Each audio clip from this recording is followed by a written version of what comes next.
Jimmie Johnson won his second Daytona 500 yesterday, while the pole winner, Danica Patrick, finished 8th. Patrick became the first woman to lead a lap in the Daytona 500 after becoming the first woman to win the pole position. Johnson led going into the final lap, while Patrick fell out of third place. Lots of buzz around the NFL Combine, which started over the weekend in Indianapolis. All 32 teams have questions to answer, but the main question on everyone's mind are, where will Notre Dame middle linebacker Manti Te'o be drafted, and who is the top quarterback in the 2013 class? In college basketball, Indiana is still number 1 in the Associated Press top 25. It's the 4th straight week they've been there, while Gonzaga moved to the number 2 slot for the first time in the school's history. Duke and Michigan moved up to the 3 and 4 spots, and both teams won this weekend, and Miami dropped to the 5th position after losing to Wake Forest on Saturday. There are 4 games in the NBA tonight. As we speak, the Washington Wizards are in Toronto to face the Raptors, and in Detroit, the Pistons are taking on the Atlanta Hawks. The 2 late games put the LA Lakers against the Nuggets in Denver, and Boston Celtics in Utah to take on the Jazz. Yesterday, Doan's track and field program put on a clinic for high school seniors and junior students. DCTV Jay Grote was there to cover the story. Track athletes from high school and junior high came to Doan this weekend. It was the track clinic that Ed Fye and the track team held yesterday. The training featured all of the track events from running to jumping and, of course, throwing. Track head coach Ed Fye says the day was a success. It went really well. I mean, you get kids that have come in that have done a little bit more than the others. You got some junior high kids that come in that haven't done a whole lot of high jumping, and I have some that have been at camps before. So it's a big variety of kids. So you got to make sure that you work with every one of them at whatever level they are to give them their benefit of being here. Students said they learned a lot from the techniques that the coaches gave them. I thought it really helped really well because I hadn't done a whole lot of training before this. I just started it halfway through last season, so I thought it really helped with a lot of the things I was needing to be doing. Probably the tips that they gave me on jumping. What did they give you? Like how to jump and how to keep your leg when you're jumping.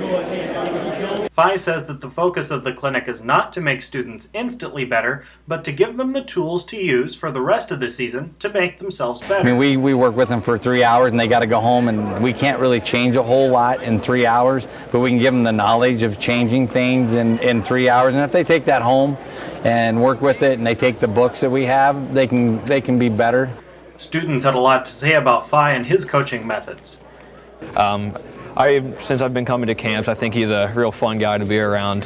I know him now more personally than I did before, and I think that he's a real good help at what he does. He really knows what he's talking about. It was a good day for the coaches and students, and Fye says he hopes to see the same kids at the state meet in Omaha. For DCTV News, I'm Jay Grote.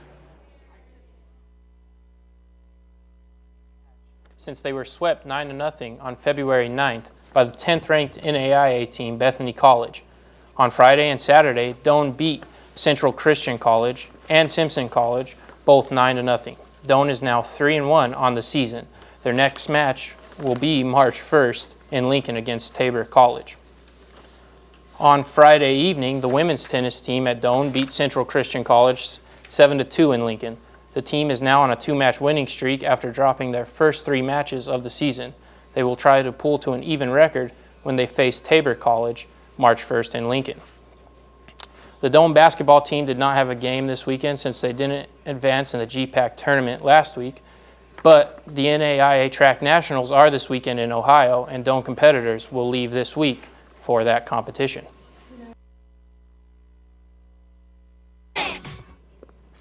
Doan baseball is on a roll after sweeping Baker University last weekend. The Tigers have won 6 in a row and 9 of their last 11.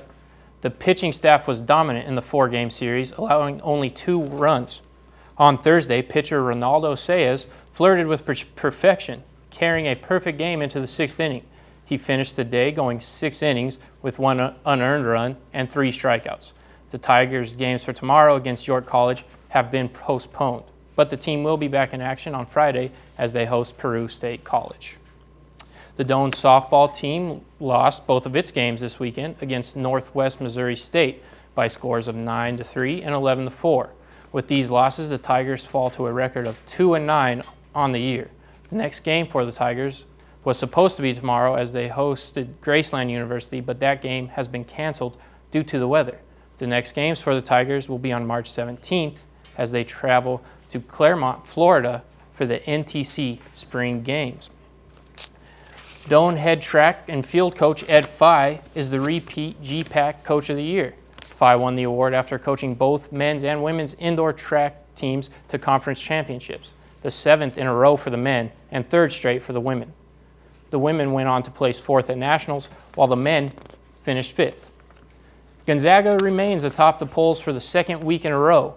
The Bulldogs will look to remain number 1 tonight as they try to win the West Conference title against St. Mary's.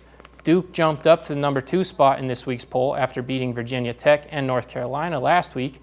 Indiana fell to the 3rd spot after losing to Ohio State. But the Hoosiers were able to win the regular season Big Ten title yesterday as they defeated Michigan 72-71. The only newcomer to this week's top 25 is Creighton University. They returned to the polls after winning the Missouri Valley Conference Championship yesterday afternoon. The Minnesota Vikings have agreed to trade wide receiver Percy Harvin to the Seattle Seahawks. The Vikings will receive Seattle's first-round pick in the upcoming NFL Draft. Last season, Harvin had 62 receptions for 677 yards and 3 touchdowns before injuring his ankle in Week 9 last season. Also traded today was Anquan Boldin from the Super Bowl champion Ravens to the team that lost the Super Bowl, the San Francisco 49ers. The Ravens got in return a 6th-round draft pick for April's draft. Yankees general manager Brian Cashman expressed interest Monday in the retired Atlanta Braves star Chipper Jones as New York tries to shore up an injury-decimated roster. New York is missing 3rd baseman Alex Rodriguez, sidelined until at least July following hip surgery, and 1st baseman Mark Teixeira out until May. Cashman says he doesn't think Jones will have any interest, but that won't stop him from reaching out to the 8-time All-Star. That's it for DCTV Sports. Now over to Liz Bauer for your entertainment news.